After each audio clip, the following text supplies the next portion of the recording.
It's Thursday and my name is Birthrilled, so that means we're doing another ranking video. Today we're doing the top 10 anime of the 2020s. Let's get straight into it.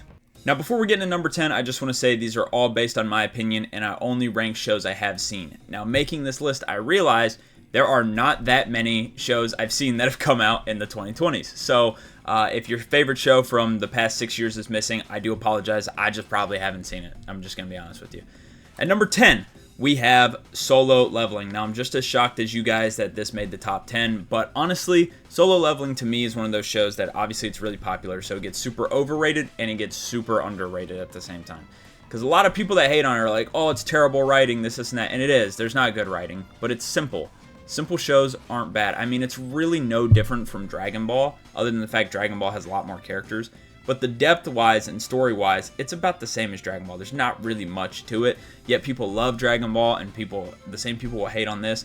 I don't really get it, and then also the people that think it's, like, super good, it ain't really that good. Like, it's not bad at all, don't get me wrong, but it's really just hype moments and fights, that's about it. No real story going on here, and no other characters to really like other than Sung Jin-woo, and I don't even think Sung Jin-woo is all that likable because he's just edgy and aura farms half the time. Also, if I seem to be, maybe not talking a little fast, but a little disordered, I just recorded this entire video and my OBS settings reset, so my mic picked up none of it. So yeah, I'm kind of repeating everything I just said, so I'm a little annoyed. But let's move on to number 9. To make me feel less annoyed, you guys can scroll down, hit the subscribe button, leave a like, and hype the video. It helps me out a lot, and I would really appreciate it. Moving on to number 9, we have Devil May Cry. Now, with Devil May Cry, I feel like it's weird because a lot of people that have watched it think it's good. There's either two sides. You haven't played the games and you think it's good, or you've played the games, well, 3 sides, I guess. You played the games, still like the show, or you played the games and don't like it. Now, here's my thing that I don't get the hate for Devil May Cry, because most of the hate for this anime comes from the people that have played the games, and they're like, oh, well, it's not like the games at all. I'm not trying to hate on anybody who says this, but why would you want it to be like the games? If you want the video game story, go play the video game. Go watch a playthrough of the video game. Go watch a story compilation of the video game. I feel like it is pointless to just remake the same story over and over. Like, there's dead ass no point to it. And if you were to ask the director of this show, like, oh, why is it different from the original? They would tell you, if you want the original, go play the original. The game director would tell you, you want the original story? Go play the original story. I just don't really get the complaints of them saying like, oh, well, it doesn't really follow the game. Why would it? If it followed the game, it would be so unoriginal and it would be so boring, and the only people that would like it would be massive Devil May Cry fans or people that have never played the game. Like, it's just not worth it. Like, you might as well create a new story while following the same, like, principles and timeline and things like that, because that's what creates interest. Why would a Devil May Cry fan who's not just a super obsessed nerd over it, honestly, no offense, why would they want to watch the same story they've already watched before? It's like the same thing with the Resident Evil stuff. I'm sorry, but once I play Resident Evil 2, I might play it one more time. I'm not playing it again. Like, I don't know. I just don't understand it. I don't really get why people want the same story to be made. It doesn't make sense to me. But anyway, we'll move on to number 8 now, where we have Cyberpunk Edgerunners. I had a pretty long explanation here. Basically, the reason why it doesn't rank higher, I like the show a lot. I can't wait for Season 2. But for me, I wasn't the biggest fan of the ending, and I just don't really care for the cyberpunk-like aesthetic. It just doesn't really fit well with me. I don't really like the designs of any character, honestly. I don't really care for any of the designs. I don't like any of the colorways. I don't really like the animation. It's just a bunch of little stuff that kind of holds it back. For me, it's not anything necessarily wrong with the show. It's just stuff I don't really like. It doesn't fit my vibe. But I thought the story was great. I'm going to watch Season 2 when it drops, so I can't wait for that. But yeah, I thought the ending was not as good as people think as well. I think it's still a great show, but yeah, definitely just not my vibe.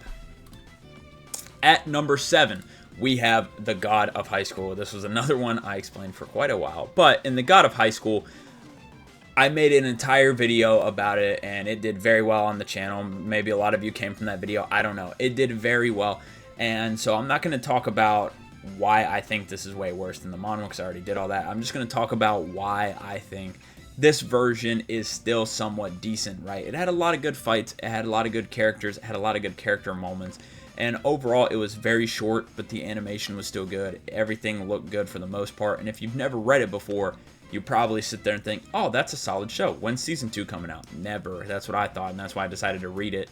And I reread it, and I'm like, wow, this is literally better than the entire, like, it's so much better than the anime. And I'm not even talking about the stuff that comes after.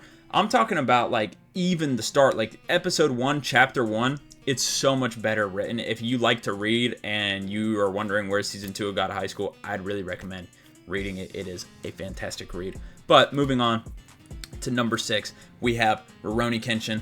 Now, I think the Rurouni Kenshin remake is pretty solid. There's one thing, well, really, that's honestly it. Like, most of the characters are just okay or decent. There's like 2 that are like really good. The story is decent as well, but its pacing is very bad. And other than that, like, the animation is good, I guess, but there's just nothing really special about Rurouni Kenshin. Like, it's just a decent little show, honestly. That's all I really need to say about it. Moving on to number 5, we have Chainsaw Man. Now, I'm gonna... Oh, dude, this is so annoying that I've already explained all this. But anyway, Chainsaw Man, I think it's a great show, but a lot of people, I do think, overrate this show for one big reason. We've barely got any of it. Like, we have 12 episodes in a movie, and motherfuckers, like, talk about this like it's the greatest show ever, or even the greatest show of the last 10 years. And it's just a little ridiculous to me. I think it's a good show, but season 1 was really just a startup. It didn't really build much character in anybody, honestly, except for me hating Himeno. I hate Himeno, awful character. Other than her, all the other characters are just decent as of now. No other character has really felt relatable or really been built on too much yet, except Aki for a little bit, but just wasn't the biggest fan of that. And then the movie, though, it built a lot. Like, I really like Rize, I really like Beam. Those are fantastic characters. But I just think there's so much more of the story to come. I just don't understand how people have it so high, because the first 12 episodes in the movie, they are good, but it's not like generational, bro. Like, it's just really not. I mean, it's good, but there's still so much more we've got to see. So that's what I'm waiting on, and I think a lot of people would be waiting on. Now, I know people, they might as well change the ending for the anime. I'm going to be honest, bro. The ending is dog shit. But anyway, we're going to move on to number 4, which we have Pluto. Such an underrated anime. This is made by the guy who made Monster, and this show, in my opinion, I don't think it's better than Monster, but it's paced a whole lot better. And plus, it's got newer animation. It's pretty good. It's not really a short watch. It's 8 episodes, but they're all an hour long. And honestly, whenever I started watching this show, I didn't read anything about it. I didn't see any videos about it.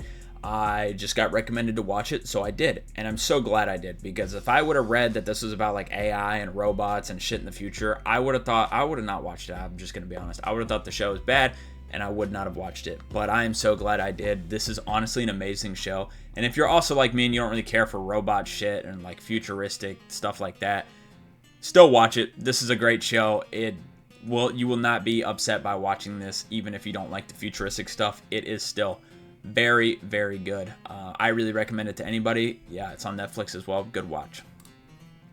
At number 3, we have Mashle. Now, Mashle to me is a little underrated because I think everybody knows it's funny. It is really funny, especially in the dub. I remember talking to some people about it, and they're like, oh, I didn't find it that funny. And I was like, it's like, if you don't have the humor for it, it's fine. And I was like, well, that's weird. Why not? And they were like, well, I watched it in sub. Maybe that's why.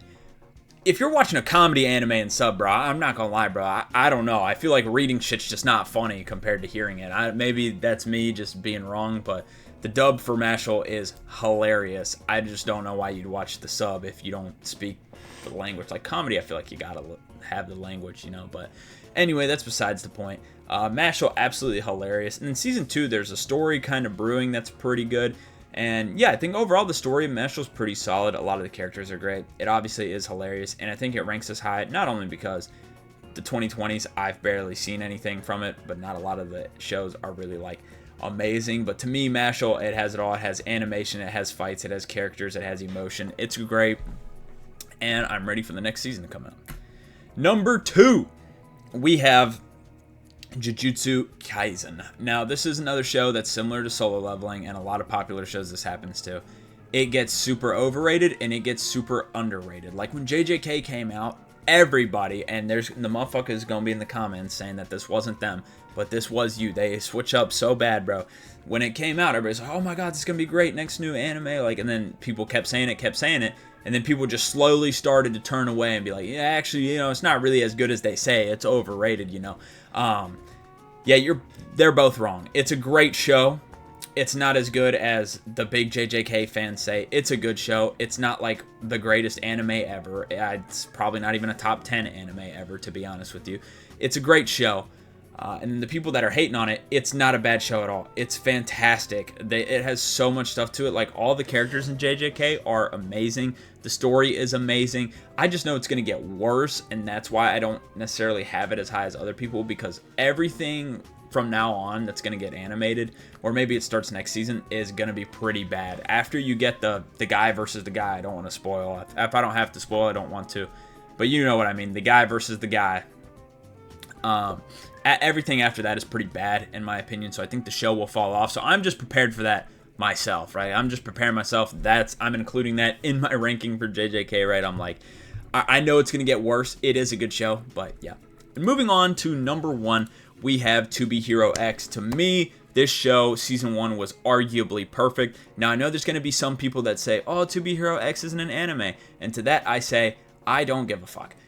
Because it's on Crunchyroll, it's been nominated for anime awards, so I'm counting it as an anime because everywhere else does, so I don't care. But anyway, it is a fantastic watch. It is great. It has some of the best CGI you'll see, and I know a lot of people that haven't seen it click on the thing, and they're like, oh, it's all CGI. There's like 6 episodes that are really CGI heavy. Most of the episodes are animated normally. But I think the show is fantastic. There really isn't anything wrong with it. It's like My Hero.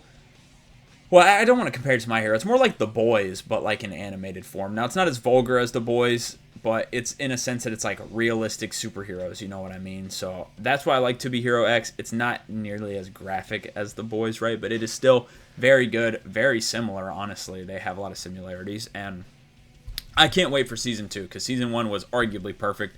There was nothing wrong with it.